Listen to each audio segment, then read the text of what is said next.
इंदौर में मध्य प्रदेश के मुख्यमंत्री मोहन यादव ने कहा, आज प्रधानमंत्री ने प्रधानमंत्री धन धान्य कृषि योजना और दलहन आत्मनिर्भर मिशन का शुभारंभ किया है।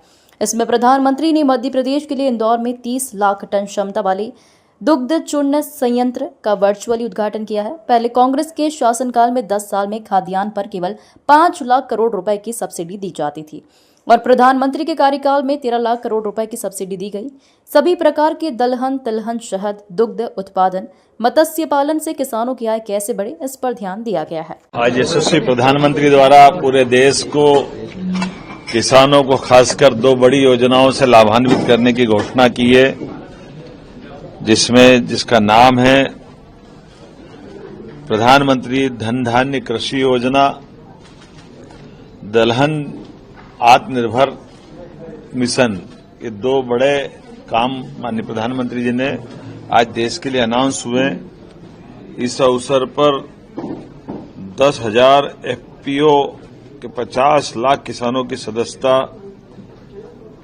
राष्ट्रीय प्राकृतिक कृषि मिशन के अंतर्गत 1 लाख किसानों का प्रमाणन, 4,275 मैत्री का प्रमाणन, कंप्यूटराइजेशन में 10,000 से अधिक बहुउद्देशीय पैक्स को मंजूरी, डेयरी, मत्स्य पालन, ऐसे कई प्रकार के पशुपालन, खाद्य प्रसंस्करण, ऐसे कई योजनाओं का भूमि पूजन, लोकार्पण, बहुत सारे कामों को जोड़कर किया है। जिसमें उल्लेखनीय मध्य प्रदेश के लिए इंदौर में 30 लाख टन क्षमता के दुग्ध चूर्ण संयंत्र का माननीय प्रधानमंत्री जी ने वर्चुअल रूप से शुभारंभ किया है। प्रदेश के दुग्ध सहकारी संघ इंदौर, ग्वालियर दुग्ध संघ में 10-10 लाख मीट्रिक टन प्रतिदिन क्षमता के दुग्ध चूर्ण संयंत्र हैं।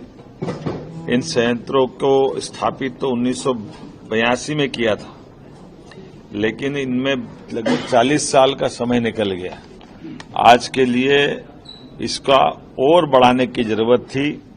हमारी सरकार ने जब दूध उत्पादन की क्षमता बढ़ाने के लिए संकल्प किया है, अभी 9% दूध का उत्पादन प्रदेश में होता है।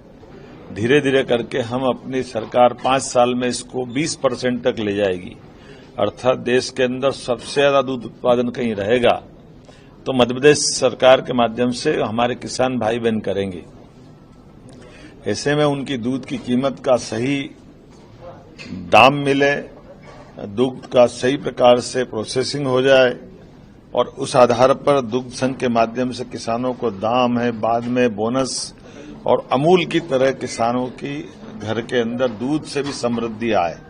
इसलिए ये बड़ी योजना का शुभारंभ हुआ है और इसीलिए भारत सरकार के national programme for dairy development योजना में घटक बी के माध्यम से इंदौर दुग्ध संघ में 30 मीट्रिक टन क्षमता के नए संयंत्र की लगभग 76.50 करोड़ की इस परियोजना का ये प्रारंभ किया गया था और आज इसको प्रारंभ कर माननीय प्रधानमंत्री ने शुभारंभ किया है।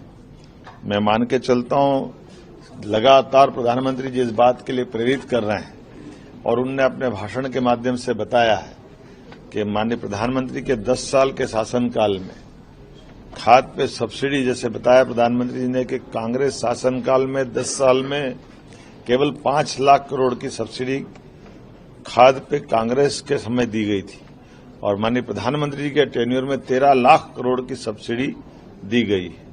सभी प्रकार के दलहन, तिलहन, शहद, दूध, मत्स्य उत्पादन सभी क्षेत्रों में जिस प्रकार से बढ़ावा दिया गया और दलहन तिलहन के लिए तो माननीय प्रधानमंत्री जी का विशेष आग्रह है। अगर एमएसपी पे दाम की बात भी करें तो मैंने कल भी बताया था और उल्लेखनीय है कि 1956 में मध्य प्रदेश बना था, तब 100 रुपये क्विंटल के आसपास गेहूं मंडियों में बिकता था और 2002-03 तक कांग्रेस की लंबे समय सरकार रही, 2 बार छोड़ दो तो 2-3 साल के लिए, तो लगभग पूरा समय कांग्रेस की सरकार, लेकिन केवल 400 रुपये क्विंटल गेहूं बढ़ा था और हमारी सरकार ने गए साल ही पूरे देश में नहीं दुनिया में सबसे ज्यादा तेज 2600 रुपये क्विंटल गेहूं खरीदा था। ये हमारी सरकार, भाजपा की सरकार की बड़ी उपलब्धि है। अर्थात 2002-03 में 500 से बढ़कर के 2100 रुपये क्विंटल की दाम की वृद्धि, ये बताती है कि हमारी किसानों के प्रति प्रतिबद्धता क्या है। ऐसी एक नहीं, कई योजना है। सिंचाई का रकबा भी 2002-03 तक आजादी के बाद से केवल 7.5 लाख हेक्टेयर था। आज की स्थिति में हमारी जब सरकार 2023 में बनी तो वो 42 लाख हेक्टेयर था। आज 52 लाख हेक्टेयर के आसपास हमारा रकबा बढ़ा है और ये 5 साल के अंदर 100 लाख हेक्टेयर तक होगा। अर्थात एक एक गांव के एक एक खेत तक सिंचाई का पानी पहुंचे, किसानों की आय दूध से, पशुपालन से, मत्स्य उत्पादन से, शहद उत्पादन से, कुटीर उद्योग से सभी क्षेत्रों में बढ़े, ऐसे लगातार प्रयास कर रहे हैं।